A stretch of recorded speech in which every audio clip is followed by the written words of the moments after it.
Bienvenue dans le podcast Vivre de qui je suis. Je suis Laurence Hubert, graphiste indépendante, et ce qui me fait vibrer, c'est de faire rayonner la différence.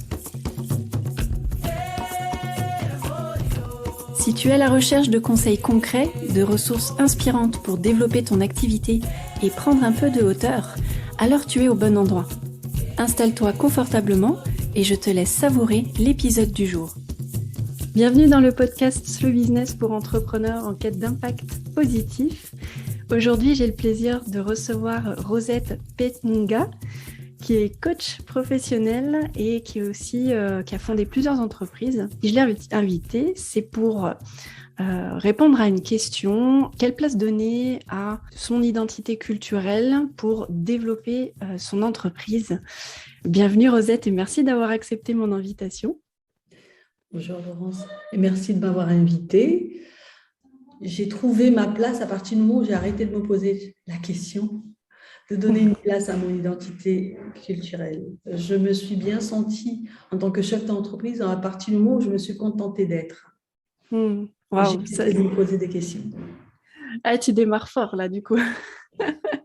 Ah, c'est intéressant. Alors, si on refait le processus par lequel tu es passé, parce que j'imagine, peut-être que si, tu vas me dire, tu t'es peut-être réveillé un matin en te disant ça.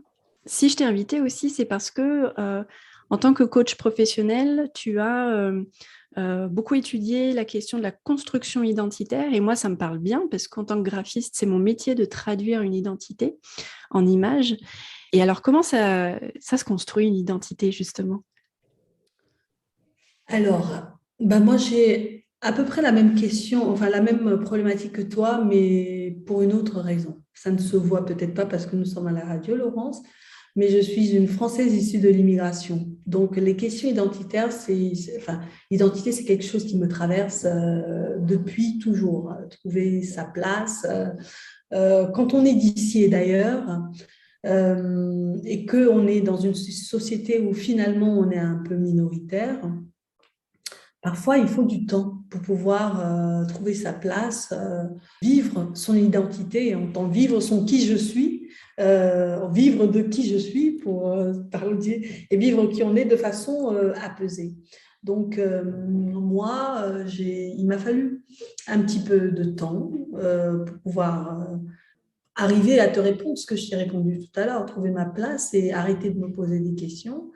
Et étant une Afropéenne, j'aime bien cette appellation d'ailleurs, hein, c'est à la fois européenne et africaine, je me suis rendu compte qu'il y a finalement différents stades. Tu as des gens comme moi qui vont peut-être se poser des questions, t'as d'autres.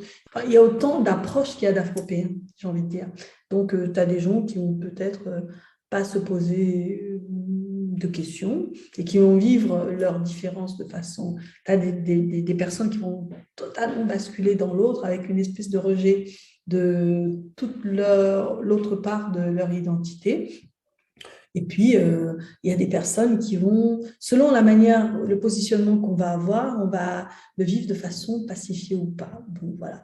Moi, j'ai eu une espèce de cheminement et la maternité, le fait de regarder mes enfants, de regarder une génération qui est différente de la mienne, m'a permis finalement de trouver, d'avoir des réponses finalement à certains de mes questionnements et petit à petit d'assumer cette double identité ou cette multiple identité, parce qu'elle n'est pas que double finalement, cette multiplicité d'identité, et même de réaliser que c'était une force. Et est-ce qu'à un moment donné, tu t'es posé la question de mettre en avant ce qui te différencie dans le sens par rapport à une culture franco-française très caricaturée, par exemple? Tu avais envie de communiquer sur tes autres cultures ou ton autre culture en tant qu'entrepreneur, par exemple. Est-ce que tu t'es déjà posé cette question? Ah, mais clairement, en fait, je ne me la suis pas directement posée. C'est-à-dire, il y a toujours, bon, moi j'ai 51 ans, donc j'ai atteint l'âge de la quête de sens et j'ai vraiment l'impression que mes réponses aujourd'hui, je suis sûre que si tu m'avais prise 20 ans ou 30 ans plus tôt, je ne t'aurais pas apporté les mêmes réponses. Il y a eu un moment où j'ai eu une approche, puisque je suis d'ailleurs et que moi je suis venue, pour repartir en arrière, je suis venue étudier en France. Donc, j'ai eu mon bac au Cameroun, parce que je suis d'origine camerounaise. J'arrive en France pour faire des études universitaires. Je vis ma place, enfin, j'avais aucune ambition de rester, hein. J'étudiais, je terminais mes études, je rentrais. Par la force des choses, je construis ma vie ici, je reste. Et peu à peu, je commence à me questionner, je fais mes enfants. Et il y a toujours une phase, enfin, je ne sais pas si tout le monde l'a, mais en tout cas, moi, j'ai eu une phase un peu assimilationniste au départ. Tiens, puisque je suis d'ailleurs et que je m'installe ici, j'ai accepté d'avoir la nationalité française. Ma manière à moi de démontrer que j'adhère au contrat républicain, c'est de faire finalement ce qu'on attend de moi, ce qu'on me demande de faire. Et donc, j'ai essayé, j'avais des enfants qui faisaient que du violoncelle. Vraiment, j'étais la caricature même Bon, j'ai jamais... Alors, c'est très étrange parce que plus jeune, j'ai jamais beaucoup écouté des musiques africaines d'ailleurs, hein. J'étais très jeune, j'avais tendance à venir en vacances en Occident parce que, voilà. Et donc, du coup, je n'ai fait qu'accentuer ce côté-là. Voilà. Et jusqu'au jour où je me suis rendu compte qu'il y avait quelque chose, il y avait tout un pan de mon identité dont j'étais amputée. Et c'était très embêtant. C'est-à-dire que quand tu es d'ici et d'ailleurs, même si tu es loin de chez toi, surtout quand tu es arrivé après 18 ans comme moi, il y a tout ce patrimoine identitaire qui te suit, qui t'accompagne. Tu as beau être occidentalisé, je ne sais pas, européanisé, il y a plein de choses en fait que tu fais qui te rappellent ta culture. Tu es imprégné en fait. Et puis moi, je suis très imprégnée de ma grand-mère qui m'avait dit un certain nombre de choses qui étaient des paroles fondatrices. Et petit à petit, je me suis rendu compte que voilà, il y avait une espèce de déséquilibre et que finalement, même en faisant tout ça, j'étais toujours vécue comme étant l'immigré. C'est-à-dire que l'une des premières questions qu'on me posait, j'ai très vite été chef d'entreprise, c'était oui, mais là où tu viens, ton pays. Donc, en fait, on me renvoyait toujours à ma différence. Et quand j'ai été maman, euh, en faisant grandir tes enfants ici et en te rendant compte que finalement, tu les élèves en les amputant un peu d'une part de toute la part africaine, en fait, de leur identité, euh, ça a commencé à faire son chemin dans ma tête. Et puis, il faut se dire les choses telles qu'elles sont.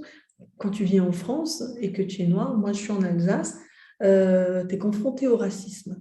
C'est-à-dire que quand des gens te ramènent souvent à ta différence, tu as plusieurs manières de le vivre. Tu peux le subir et tu peux décider d'en faire une force. Moi, j'ai fait le choix d'en faire une force. Et ma différence, en tout cas, clairement, c'est ma force. D'abord, je suis chef d'entreprise, j'ai des entreprises dans un domaine d'activité où pendant longtemps, j'étais la seule. Tu as, je sais pas, 80 chefs d'entreprise dans les services à la personne et dans l'aide à domicile, parce que ma toute première structure était une structure d'aide à domicile spécialisée dans la petite enfance. J'étais la seule noire. Tu as un parterre de blancs avec une seule personne. Pour moi, c'était une force. Tout le monde me reconnaissait. Tout le monde retenait le prénom de Rosette. Rosette, elle n'avait pas besoin de connaître les autres. Donc, ce qui aurait pu être un handicap au départ était une force. Et puis, pareil, dans mon activité, dans mon travail, au début, c'était un peu compliqué parce qu'en Alsace, les gens veulent faire garder ce qu'ils ont de plus précieux, leurs enfants, les gens entrent dans l'intimité. Et moi, j'avais aussi une part d'activité d'aide ménagère. Donc, assez rapidement, j'étais confrontée aux questions de personnes qui me disaient des trucs du genre « Ah oui, mais non, mais moi, je veux quelqu'un… Bon, vous avez l'air assez bien comme ça, mais on veut quelqu'un de type européen. » Et ça heurtait ma possibilité. Et un jour, j'ai réfléchi à ça et je me suis demandé « Mais Rosette, est-ce que tu ne te travestis pas? Est-ce que tu ne te renies pas quand tu acceptes d'entendre ce genre de choses sans rien dire? » Et du coup, j'ai mis en place des choses, des formules toutes faites que j'apprenais à mon personnel. Donc, quand j'avais quelqu'un qui me disait ce genre de choses, je lui disais, ah, les critères ratios n'entrent pas dans les sphères de compétences d'une aide à domicile. Et donc, du coup, petit à petit, on le faisait. Alors, ce qu'il y a aussi, c'est que parfois, Tu sais, les gens, ils se croient malins. Ils vont te dire peut-être, ah, mais je veux quelqu'un de dialectophone. Ah, vous parlez dialecte? Non, pas du tout, mais on aimerait l'apprendre aux enfants. Donc, quand tu entends ça, tu te dis, là, je la vois venir. Moi, j'ai dans mes salariés une qui parlait, je me rappelle, j'avais Nora, qui est très basanée, hein, maghrébine, et qui parlait parfaitement l'alsacien. Non, j'envoie Nora. Et puis là, il est embêté. Ah ouais, mais non. Puis jusqu'à ce que le mot finisse Ouais. par sortir.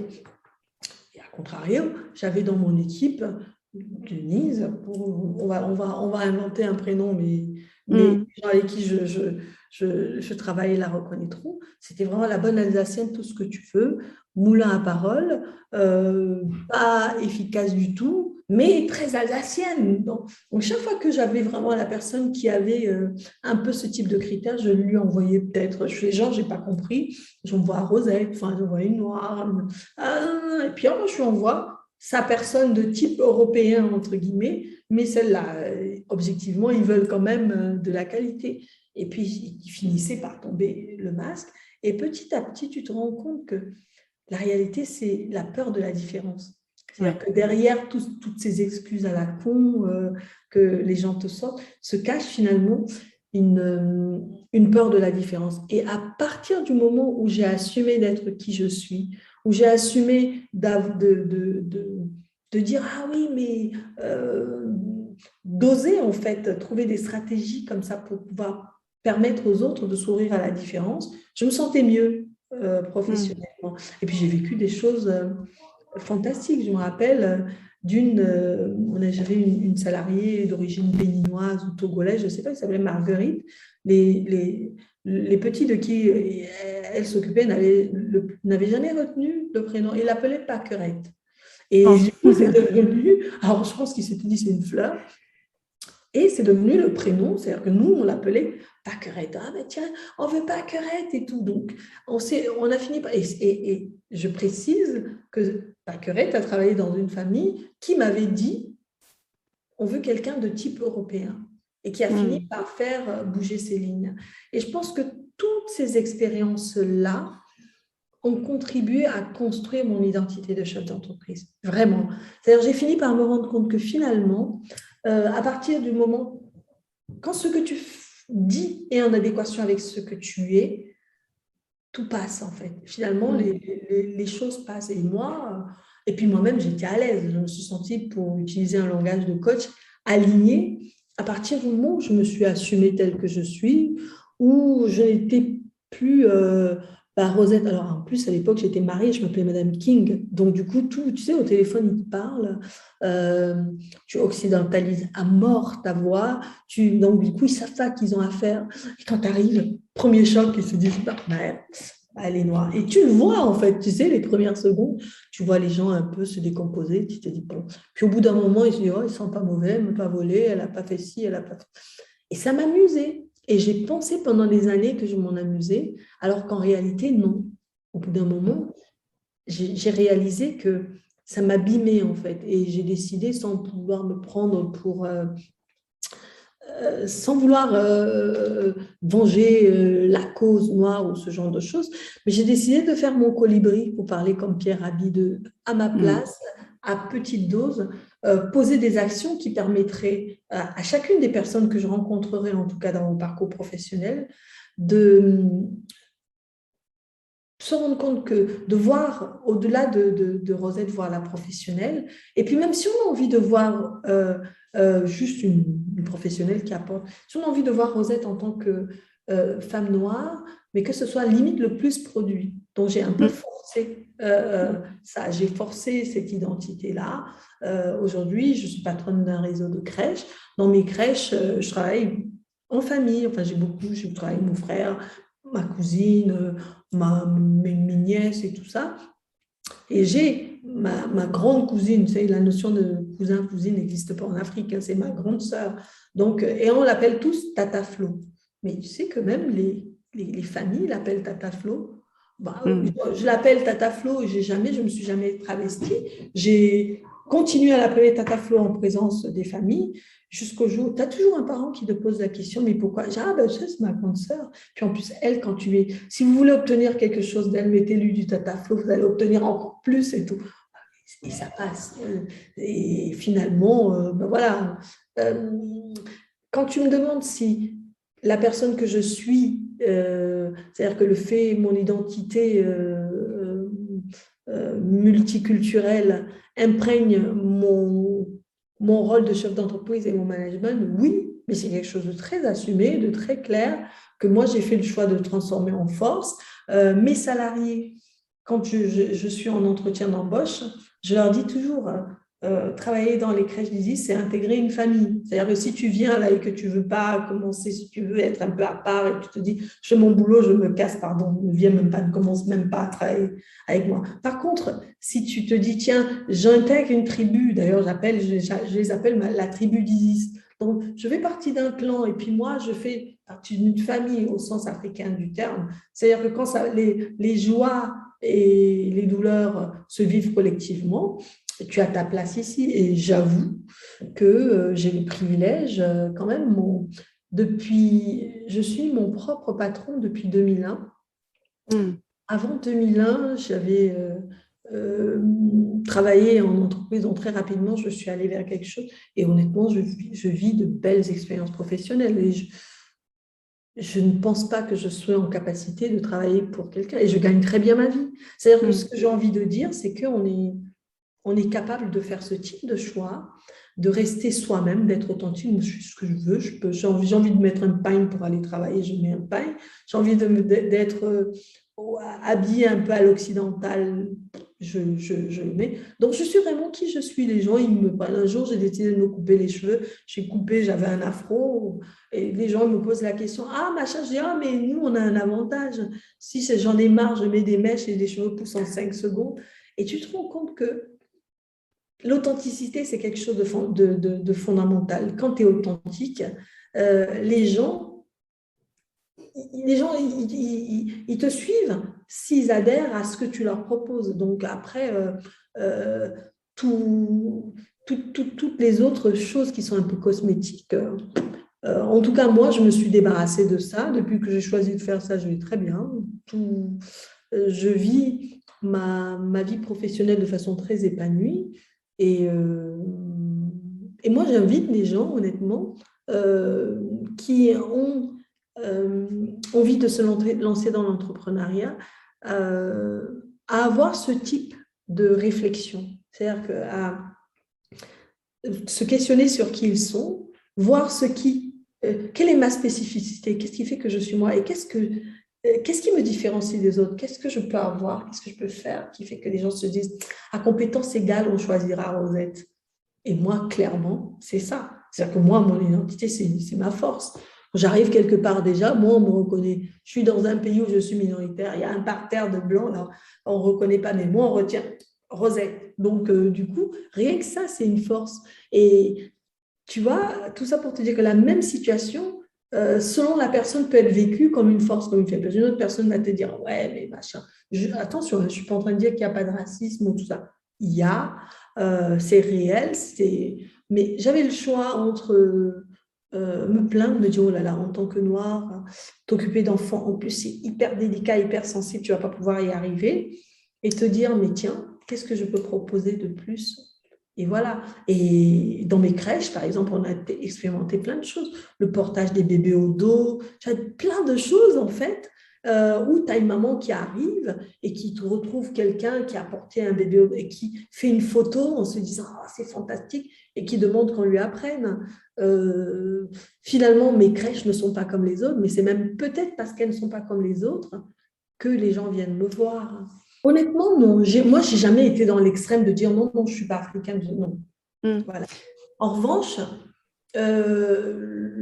tu as fait le choix de rester. Tu t'es naturalisée française. Et donc, tu te dis, si je joue le jeu de l'intégration, limite, parce que, tu sais, moi, ma fille a étudié au Canada. Les Canadiens n'ont pas la même conception de l'intégration que les Français. Là, en France, l'intégration, il y a une espèce de conception assimilationniste. C'est-à-dire que c'est comme si on te prend, on te fait gommer, en fait, C'est ça. qui tu étais avant, et puis tu dois fonctionner comme… Alors que le Canadien, on sait que tu as une histoire, tu es chargé de cette histoire, et tu peux, on te prend tel que tu es, et tu vas venir t'enrichir de ta nouvelle histoire. Et ça, je trouve beau. Tu vois, moi, quand je suis arrivée là-bas, je descends de l'avion, dès l'aéroport, une femme porte un foulard, et c'est elle qui nous… Et moi, en française, j'étais limite choquée, mais c'est quoi ce truc? Laïcité, jusqu'à ce que je me dise, mais en quoi son foulard me gêne? Elle avait bien attaché ses cheveux, caché ses oreilles, mis son képi, et puis ça ne faisait pas d'elle un policier de seconde zone ou ce genre de choses. Et tu vois enfin, je vois à Londres, des Sikhs avec leurs cheveux, tout le monde s'en fout. Mais nous, en France, tu as vraiment… Je sais pas, je sais pas si c'est différent politique, mais c'est comme si, pour dire que tu adhères au contrat républicain, il faut que tu gommes un peu tout l'autre partie de toi, ce que tu… Donc, moi, j'ai commencé par, alors pas vraiment gommer, mais je me disais, je vais jouer le jeu pour qu'on me foute la paix. Ou je pense avoir joué le jeu, mais on ne m'a pas foutu la paix pour autant. Et j'étais pas, et même en faisant ça, je n'étais pas à l'aise. Moi, vis-à-vis de moi-même, j'avais l'impression de me nier. Et il s'est passé un truc, je me rappellerai toujours, des élections, je ne sais plus, il y avait une élection, et puis il y avait, je m'en souviendrai toujours, la femme de ménage qui travaillait chez moi vient me voir en me disant « Ah, vous n'avez pas peur qu'on vous renvoie chez vous si Marine passe ?» Je ne parle pas de maintenant, hein, c'était la première fois qu'elle était censée, je ne sais même plus, c'était à l'époque de Sarkozy ou bien c'est très vieux. Et moi, je n'avais pas compris. Je dis, mais… Et quand j'ai compris, je me suis dit, maman, je suis française depuis je ne sais trop combien d'années, je suis sur mon peuple, mais elle est en train de me vivre comme étant une étrangère. Et je pense que c'est là où j'ai eu un premier déclic en me disant, oui, mais attends, vous êtes… Alors, quoi que tu fasses, tu ne seras jamais, il y aura toujours cette histoire, tu vois, dans ma mémoire, j'en parlais, je crois que les Noirs sont les seuls, finalement, étrangers qui ont du mal à… Même s'ils ont envie de jouer le jeu de l'assimilation, c'est impossible parce que tu portes ça sur toi. C'est-à-dire qu'à partir du moment où on te voit, tu sais, un Italien ou je ne sais pas, je sais rien, un Néo-Zélandais ou je sais pas, un autre Européen blanc n'est pas forcément français. Mais on ne lui demande pas on ne va pas poser sur lui le regard d'un étranger. Alors que moi, je n'ai même pas ouvert la bouche et je me demande toujours comment font nos frères antillais, parce que eux, par définition, ils sont français. Et moi, à la rigueur, quand on me dit « rentre chez toi », je suis venue d'ailleurs, et je me dis « mais un Martiniquais, un Guadeloupéen, en tout cas les gens des dom-toms, ça va être du violence inouïe pour eux, parce que ils sont français, ils n'ont même pas à justifier de ça. Nous, on a cette problématique-là. Et j'avoue que au début, j'avais peut-être pas le rejet, ou peut-être l'assimilation. Un jour, je me suis dit, mais ma fille, et tout ça, c'est aussi l'âge, hein, l'âge, l'expérience, le vécu, et la maternité. C'est qu'au bout d'un moment, quand les enfants sont confrontés au racisme, quand je te demande, mais qu'est-ce que j'aimerais leur transmettre? Est-ce que… et j'avais très peur pour eux. Je me disais, ah, purée, moi, mais eux, ils ne seront pas armés. Et comme la vie est fantastique, moi, ma fille, j'ai eu une anecdote avec ma fille que je peux raconter. À chaque fois, je me disais, mais moi, si on me dit rentre chez toi, j'ai un ailleurs, ça fait sens. Je suis venue ici à 18 ans, mais j'ai toute une histoire que j'avais construite. Je me disais, mais mes enfants, ils sont nés ici. Quand mes enfants étaient petits, à un moment, il y avait quelqu'un qui avait demandé à ma fille, mais tu viens d'où? Elle dit de Oppenheim. Oui, mais d'où exactement? Mais de Oppenheim, je te dis, t'es sourd. Et ça me faisait rire parce que j'avais très bien compris que Elle n'avait pas compris la question, le tu viens d'où, c'était d'où viennent tes parents. Mais parce qu'elle était noire, une fois de plus, automatiquement, ses parents venaient d'ailleurs. Et pour ce n'est pas du tout des gens racistes, mais eux-mêmes, ils avaient compris la violence que pouvait, la violence sourde de leurs questions. Mm. Et je m'étais dit, ah tiens, peut-être que les enfants, donc je m'étais fait tout un foin, jusqu'au jour où j'ai réalisé que non, ils ont leur levier. Ils n'ont pas notre histoire, et peut-être même que c'est eux qui ont raison. Tu vois, ils n'auront pas besoin. Euh, tu sais, dans mon mémoire, je raconte cette histoire. Je me souviens un jour, je vais chercher ma fille au collège. Elle a ado, elle a les hormones, elle pue. Et donc, l'après-midi, je vais la récupérer à la sortie du collège. Elle monte dans la voiture, l'habitacle se remplit d'une odeur nauséabonde. Et je lui dis, ah, mais alors, Kisa, tu sais pas encore. Je lui dis, mais tu sais, tu vas mettre le déodorant et tout ça. Elle me dit, ah, mais maman, ça va encore. Hein. Si tu sais, Léa, c'est encore pire que moi. Et Léa, c'est sa meilleure amie de l'époque qui était aussi ado. Elle me dit, ah, mais elle pue encore plus que moi. Et moi, je lui dis, bah, je m'en fous de Léa. Tu sais, Léa, elle est blanche. Tu te souviens en maternelle, en primaire, là, la copine qui t'avait appelée l'Africaine qui pue. Toi, t'as pas le droit. Des gens comme nous n'ont pas le droit. Je me suis lancée, je te jure, dans une litanie de trucs. Ma fille, elle m'a regardée. Et j'avais l'impression qu'il y avait un fossé de perception entre nous deux. Donc, j'ai bavardé, enfin, moi non plus, je peux le faire. Longtemps, non, t'as pas le droit, je veux pas, il faut que tu prennes la douche, et puis il faut que tu penses à mettre le déodorant, et il faut même que tu te parfumes et tout. Quand j'ai fini toute ma litanie, mais très calmement, elle me répond, je revendique le droit de puer. J'ai eu le tournis. Et je dis, mais comment ça? Je dis, bah, moi, je revendique le droit de puer. Et sur le coup, je lui ai sorti une réponse de maman, parce que les mamans, parfois, ben ouais. Mais cette phrase-là a été fondatrice chez moi. Je me suis dit, mais elle a bigrement raison. Pourquoi est-ce qu'elle devrait justifier voilà, si elle assume. Et puis, en fait, je me suis rendu compte que je la chargeais de ma propre histoire, de ma propre perception de la chose, de mon vécu d'Afropéen, de mon expérience d'immigré première génération, parce que voilà, je suis la première génération, je suis arrivée en France en tant que Camerounaise, ensuite je me suis naturalisée, et maintenant, Kéza, non, elle est née française, viens pas la embêter avec ton histoire, elle n'a pas tes problématiques, et puis si elle est au clair avec ça, ça va. Et quand je la vois, honnêtement, on n'est pas du tout, notre histoire française n'est absolument pas la même. Ça, c'est aussi, je vais relativiser, elle vient d'un milieu privilégié. Je ne suis pas certaine que l'enfant qui a une histoire, je ne sais pas, qui a grandi en cité, qui est confronté au racisme de façon quotidienne, à la discrimination ou machin, aura le même type de réponse. Mais une chose est certaine, si tu regardes même les médias, si tu regardes Rokhaya, si tu regardes toutes... elle s'assume. Je veux dire, quand les gens commencent, Zemmour commence à parler, c'est pour elle trace sa route. Si elle te pose un problème, c'est toi. Elle n'a aucun problème. Elle se sent française. Elle se vit française. Elle n'a pas à justifier de son appartenance à la République. Et si elle te gêne, saute du cal en l'air, comme ils disent au Cameroun. Et je trouve ça fantastique. Je me dis, mais en fait, eux, ils ont raison. Ils vont trouver ils ont leur réponse, leur clé et leur identité. Et vraiment, c'est comme ça d'ailleurs quand c'est connu. Moi, j'ai fait une espèce de road trip africain comme ça parce que j'avais besoin d'avoir une espèce de retour vers l'Afrique. Et moi, ça m'a fait du bien.